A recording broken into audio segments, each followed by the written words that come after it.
Shalom semuanya.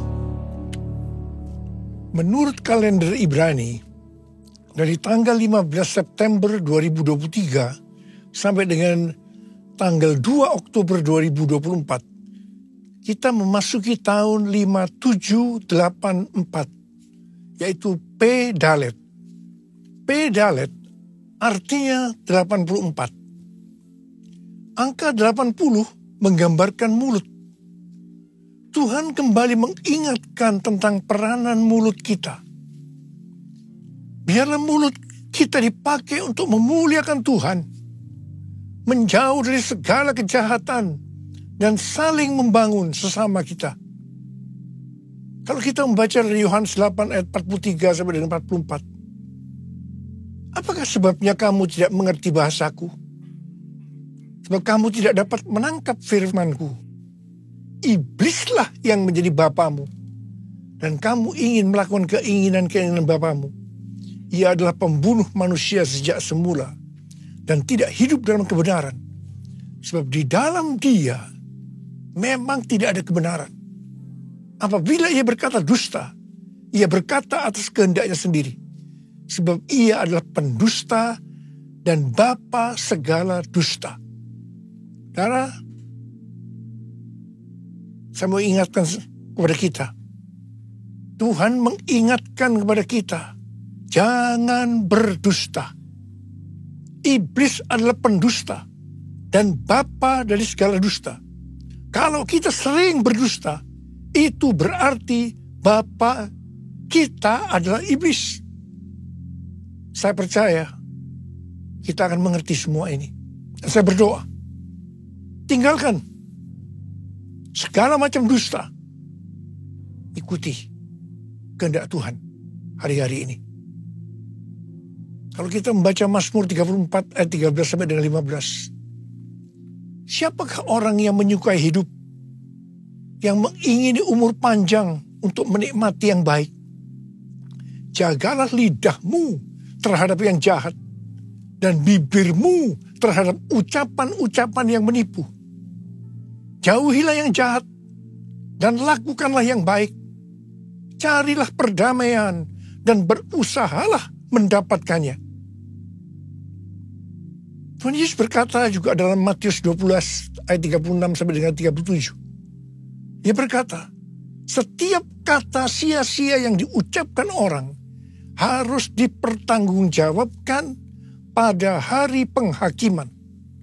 Karena menurut ucapanmu engkau akan dibenarkan, dan menurut ucapanmu pula engkau akan dihukum. Mulut bisa diterjemahkan juga sebagai apa saja yang kita ketik dalam sosmed. Kalau kita membaca dari Roma 10 ayat 9 sampai dengan 10, dikatakan, sebab jika kamu mengaku dengan mulutmu bahwa Yesus adalah Tuhan, dan percaya dalam hatimu bahwa Allah telah membangkitkan dia dari antara orang mati, maka kamu akan diselamatkan. Karena dengan hati orang percaya dan dibenarkan, dan dengan mulut orang mengaku dan diselamatkan. Jadi untuk diselamatkan, kita tidak hanya percaya dengan hati saja, tetapi juga dengan mulut harus mengaku dan menyaksikan tentang Tuhan Yesus. Dan apa yang kita saksikan, itu juga yang harus kita lakukan. Katakan amin. Mulutku penuh dengan pujian kepadamu, ya Yesus Tuhan. Sepanjang hari ku beri penghormatan kepadamu, ya Allahku. Kepadamu, ya Allahku. Pada tanggal 5 Agustus 2023, waktu MDPJ bulan Agustus, pagi harinya saya masuk saat teduh. Biasanya saya membaca Alkitab dari Perjanjian Lama, Perjanjian Baru, Mazmur, dan Amsal. Di sini Tuhan berbicara kepada saya melalui Mazmur dan Amsal. Saya tahu ini pesan yang sangat kuat buat kita semua. Mazmur 27 ayat 14 berkata, nantikanlah Tuhan, kuatkanlah dan teguhkanlah hatimu. Ya, nantikanlah Tuhan. Amsal 20 ayat 22 berkata, janganlah engkau berkata, aku akan membalas kejahatan. Nantikanlah Tuhan, Ia akan menyelamatkan engkau. Pesan Tuhan kepada kita ini, nantikanlah Tuhan. Itu berarti kita hanya berharap kepada Tuhan. Dalam menantikan Tuhan, kita diminta banyak berdiam diri dalam hadirat Tuhan. Dalam doa, pujian, penyembahan, bersama-sama dalam unity siang dan malam. Orang yang menantikan Tuhan, orang yang berharap hanya kepada Tuhan, akan mengalami seperti apa yang dituliskan dalam Yesaya 40 ayat 30 dan 31. Orang-orang muda menjadi lelah dan lesu, dan teruna-teruna jatuh tersandung. Tapi orang-orang yang menanti-nantikan Tuhan mendapat kekuatan baru. Mereka seumpama Raja Wali yang naik terbang dengan kekuatan sayapnya. Mereka berlari dan tidak menjadi lesu. Mereka berjalan dan tidak menjadi lelah. Haleluya. Orang yang berharap Tuhan diperbarui kuatnya, terbang naik dengan sayap Raja Wali. Berlari tiada penat, berjalan tiada lelah. Ajarku harap kau Tuhan. Tuhan menetapkan langkah-langkah orang yang hidupnya berkenan kepadanya. Apabila ia jatuh, tak sampai tergeletak, sebab Tuhan menopang tangannya.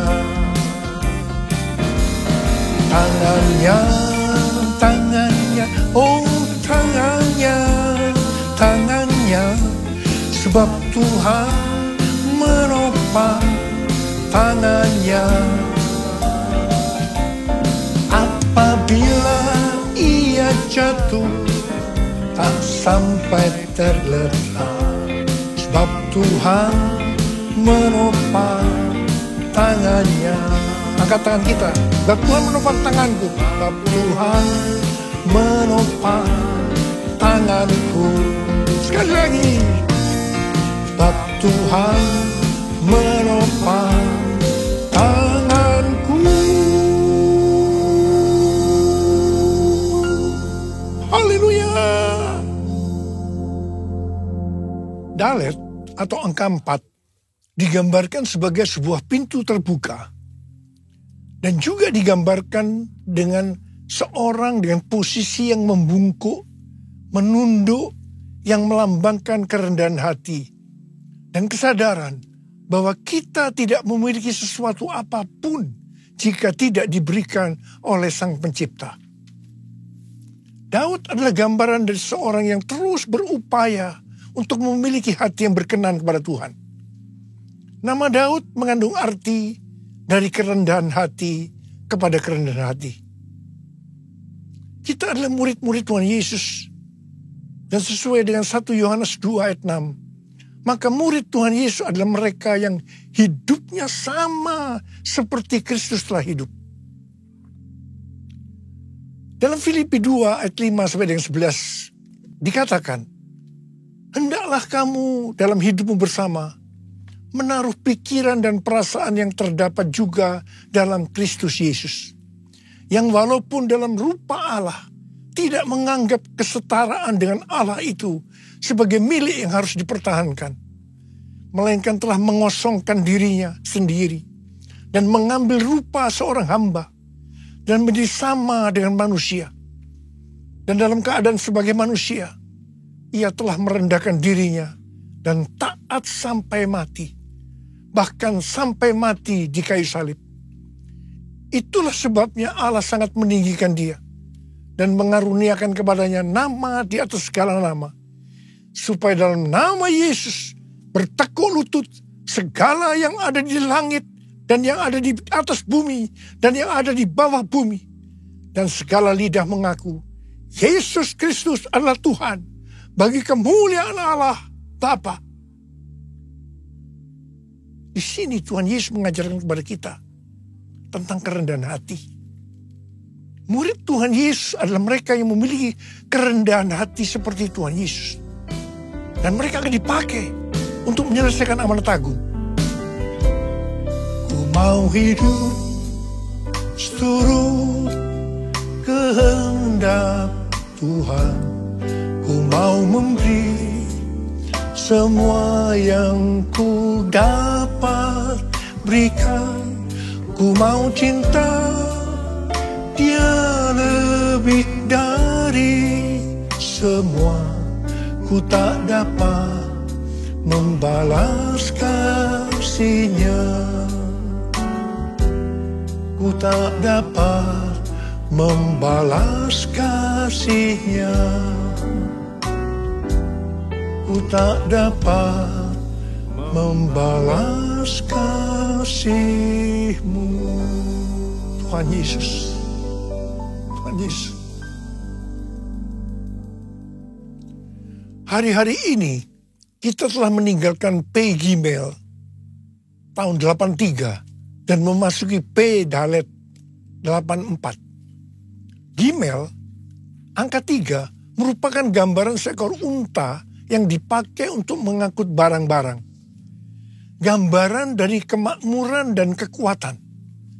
Jadi dapat diartikan mereka yang kelihatannya memakai kekuatan atau kemampuan baik secara jasmani atau finansial yang sedang menuju Dalet 4 yang merupakan proses pembentukan dan pemurnian yang akan menghasilkan kerendahan hati. Untuk menjadi rendah hati, kita perlu mengalami proses. Perlu ada pemurnian. Sesuai dengan doa Tuhan Yesus dalam Yohanes 17. Maka unity adalah kunci utama untuk terjadi penuaian jiwa besar-besaran. Rasul Paulus dalam Filipi 2 ayat 2 sampai dengan 4 mengajarkan kepada kita tentang unity yang didasarkan pada kerendahan hati. Di situ dikatakan, hendaklah kamu sehati sepikir dalam satu kasih, satu jiwa, satu tujuan, dengan tidak mencari kepentingan sendiri atau puji-pujian yang sia-sia. Sebaliknya, hendaklah dengan rendah hati, yang seorang menganggap yang lain lebih utama daripada dirinya sendiri. Dan janganlah tiap-tiap orang hanya memperhatikan kepentingannya sendiri, tetapi kepentingan orang lain juga. Hari-hari ini kita sedang berada dalam era Pentakosta ketiga, yang mengakibatkan penuaian jiwa yang terbesar dan yang terakhir sebelum Tuhan Yesus datang kembali. Kita harus unity supaya terjadi kolaborasi. Tembok Yerikho dunia terlalu besar untuk dapat diruntuhkan kalau sendiri-sendiri. Belum lagi masing-masing aliran kekristenan memiliki banyak kelemahan. Namun kalau berkolaborasi, tembok Yerikho dunia tadi akan lebih mudah untuk diruntuhkan. Amin. Memasuki usia 35 tahun dari gereja kita, GBI Jalan Jenderal Gatot Subroto, kita diingatkan bahwa DNA gereja kita adalah restorasi Pondok Daud, yaitu doa, pujian, penyembahan bersama-sama dalam unity siang dan malam. Pondok Daud direstorasi supaya terjadi penuaian jiwa besar-besaran. Ternyata restorasi Pondok Daud ini untuk mempersiapkan Pentakosta ketiga. Untuk mempersiapkan Pentakosta pertama. Dalam Kisah Rasul pasal yang pertama ayat 14a. Dituliskan bahwa pada waktu di kamar loteng Yerusalem, murid-murid Tuhan Yesus bertekun dengan sehati dalam doa bersama-sama. Ini bisa diartikan mereka berdoa, memuji dan menyembah Tuhan bersama-sama dalam unity siang dan malam. Ini adalah prinsip restorasi Pondok Daud. Hal yang sama terjadi pada waktu Pentakosta kedua di Azusa Street Revival tahun 1906. Tahun 2009 Tuhan berbicara kepada saya bahwa sebelum kedatangannya yang kedua kali, maka akan ada pencurahan Roh Kudus besar-besaran. Ternyata tahun 1909, William Seymour, hamba Tuhan yang dipakai di Azusa Street Revival, bernubuat bahwa 100 tahun ke depan akan terjadi pencurahan Roh Kudus yang dahsyat, melebihi yang terjadi di Azusa Street. Gerakan ini bahkan tidak akan berhenti sampai Tuhan Yesus datang kembali. Tahun 2013, Tuhan memberikan nama pencurahan Roh Kudus ini sebagai Pentakosta yang ketiga. Ini terjadi di konferensi Empower 21 Asia di SICC Indonesia. Pada tahun 2013 ini juga, dalam Global Council Meeting Empower 21 di Hawaii, Tuhan berbicara bahwa tahun 2033, setiap orang akan mendapatkan kesempatan untuk berjumpa secara otentik dengan Tuhan Yesus melalui kuasa dan hadirat Roh Kudus. Pada waktu itu, saya juga hadir. Setiap kali kita mendapatkan nubuatan, yang kita lakukan adalah memperkatakan meskipun tidak mengerti. Termasuk Billy Wilson sebagai Global Chair Empower 21. Ada kesaksian menarik dari Billy Wilson. Setelah mendapatkan nubuatan ini, dia pergi ke Manila, Filipina, untuk menonton konser Planet Shakers. Dia berpakaian warna merah. Tiba-tiba di tengah konser, acara itu dihentikan oleh pimpinannya yang bernama Neil Smith. Dia berkata, ada suara Tuhan. Kemudian dia menunjuk pada Billy Wilson dan berkata, "Hai, Tuhan yang berpakaian merah. Saya tidak tahu Anda. Saya tidak kenal Anda. Tetapi Tuhan berbicara, Anda harus berpikiran besar." Terus terang saya juga berpikiran seperti Billy Wilson. Bagaimana mungkin hal ini terjadi? Dan hal ini terjadi selama beberapa tahun. Bulan Mei tahun 2022, ada World Prayer Assembly di lantai 11 SICC Tower yang dilaksanakan secara hybrid. Ada 3 pembicara, yaitu Billy Wilson, Rick Warren, Nicky Gamble, yang berbicara hal yang sama, yaitu tentang tahun 2033. Billy Wilson mewakili aliran Pentakosta, Rick Warren mewakili aliran Baptis, dan Nicky Gamble mewakili Anglican. Semua mendapatkan hal yang sama. Bahkan Rick Warren mendapatkan bahwa tahun 2033 adalah goal penyelesaian amanat agung. Tiba-tiba saya mendapatkan suatu pengertian. Saya berteriak, I got it! I got it!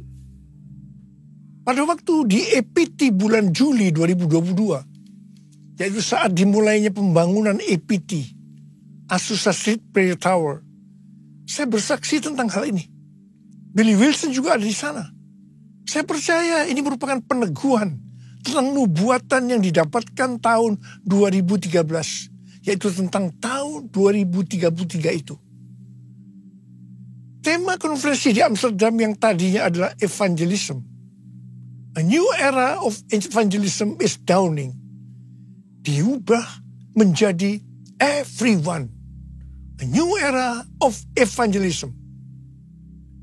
Dalam konferensi ini membicarakan tentang tahun 2033. Ini diikuti oleh sekitar 6.000 orang dari 130 negara yang hadir on-site dan 22 negara secara online.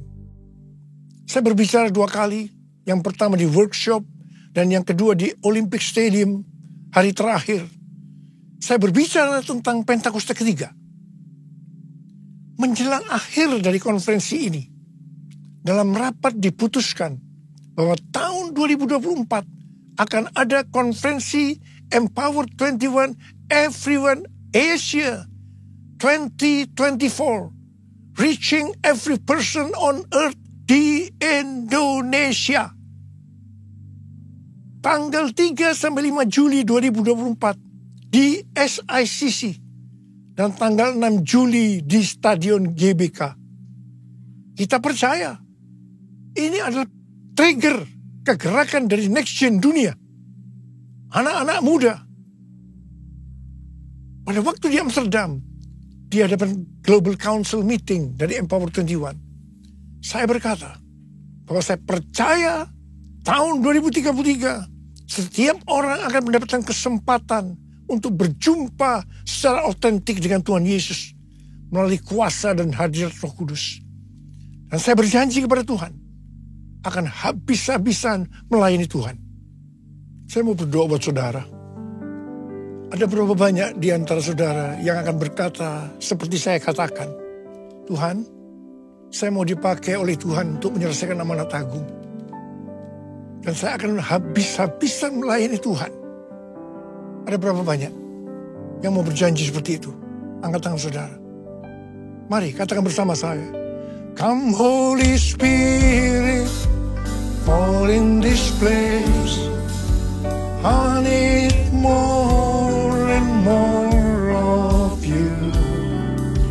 Fill me again with the power of your Spirit. Lord, I'm crying out for more and more of you. Mari angkat tangan saudara. Kita berbahasa roh sekarang. Kurang dapat sandal.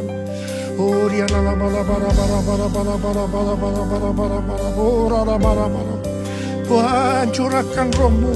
Curahkan rohmu, urapi kami Tuhan. Urapi kami semua. Urapi kami ya Tuhan. Urapi untuk menyelesaikan amanat agung. Kami akan habis-habisan melayani Tuhan. Urapi kami. Urapi kami. Curahkanlah kuasa-Mu Tuhan. Mujizat terjadi di tempat ini. Curahkanlah kuasa-Mu Tuhan. Mujizat terjadi sekarang ini. Sekali lagi katakan. Curahkanlah kuasa-Mu Tuhan. Mujizat terjadi di tempat ini. Curahkanlah kuasa-Mu Tuhan. Mujizat terjadi sekarang ini. Mujizat terjadi sekarang ini. Mujizat terjadi sekarang ini. Sekali lagi. Mujizat terjadi sekarang ini.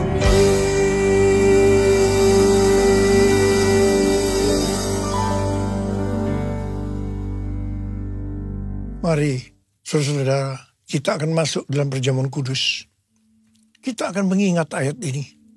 Sebab setiap kali kamu makan roti ini dan minum cawan ini, kamu memberitakan kematian Tuhan sampai Ia datang. Perjamuan kudus adalah perjamuan Tuhan Yesus sendiri.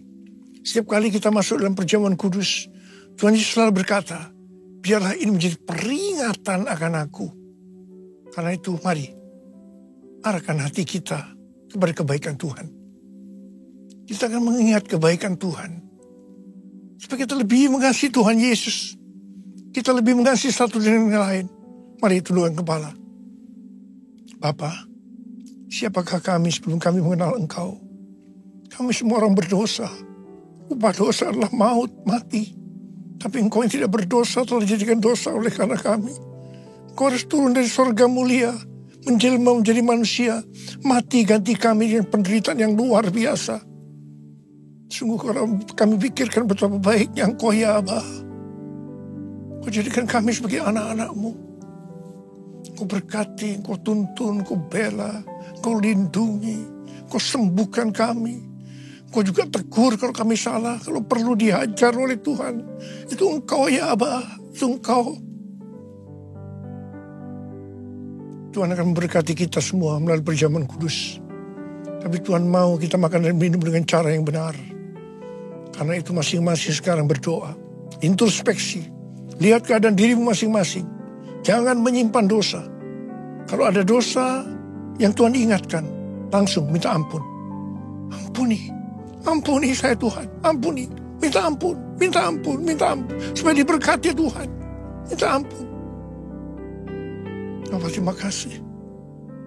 Kami akan masuk dalam perjamuan kudus dengan hati yang penuh ucapan syukur. Dalam nama Yesus yang berdoa. Amin. Saudara, mari angkat roti di tangan kanan kita tinggi-tinggi. Sebab apa yang telah kuteruskan kepadamu telah aku terima dari Tuhan. Itu bahwa Tuhan Yesus pada malam waktu ia diserahkan mengambil roti. Dan sesudah itu ia mengucap syukur atasnya. Ia memecah-mecahkannya dan berkata, inilah tubuhku yang diserahkan bagi kamu. Perbuatlah ini menjadi peringat anak-anakku. Saudara dikasih Tuhan. Bukankah roti yang kita pecah-pecahkan ini adalah persekutuan kita dengan tubuh Kristus? Mari kita makan dalam nama Yesus.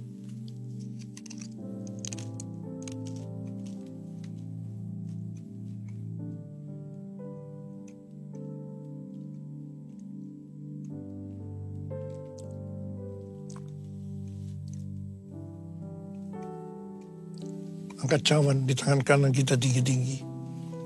Demikian juga yang mengambil cawan sudah makan lalu berkata, cawan ini adalah perjanjian baru yang dimeteraikan oleh darahku. Perbuatlah ini setiap kali kamu meminumnya menjadi peringatan akan aku. Orang yang kasih Tuhan. Bukankah cawan pengucapan syukur yang atasnya kita ucapkan syukur adalah persekutuan kita dengan darah Yesus. Mari kita minum dalam nama Yesus.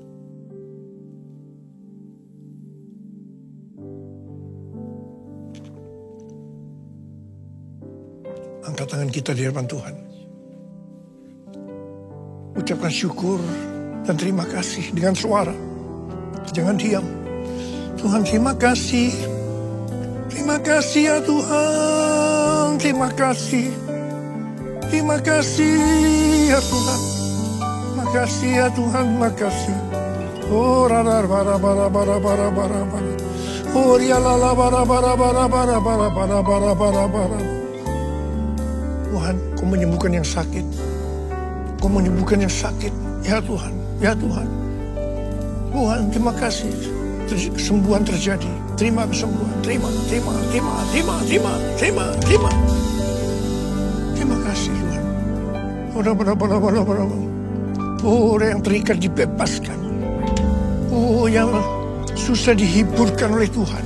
Tuhan memberikan bagi kita pengharapan yang baru. Terima kasih, terima kasih, terima kasih, terima kasih. Terima kasih, Yesusku. Terima kasih, Yesusku. Puji syukur hanya bagi Tuhanku. Terima kasih, Yesusku.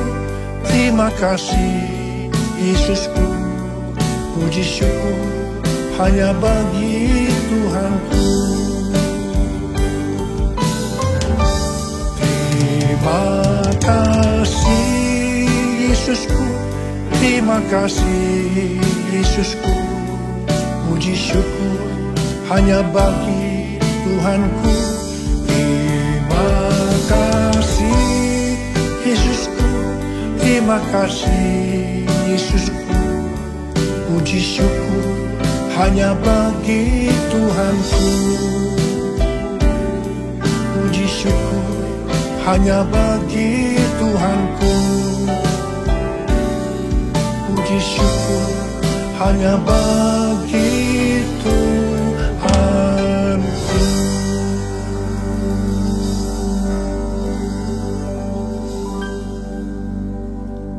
Terimalah berkat Tuhan. Kasih karunia yang berlimpah-limpah daripada Allah Bapa dalam Anak yang tunggal Yesus Kristus. Persekutuan yang manis dengan Roh Kudus menyertai kita semua mulai hari ini. Sampai Tuhan Yesus datang menjemput kita di awan-awan dan bahkan sampai selama-lamanya. Yang percaya bersama-sama katakan, amin.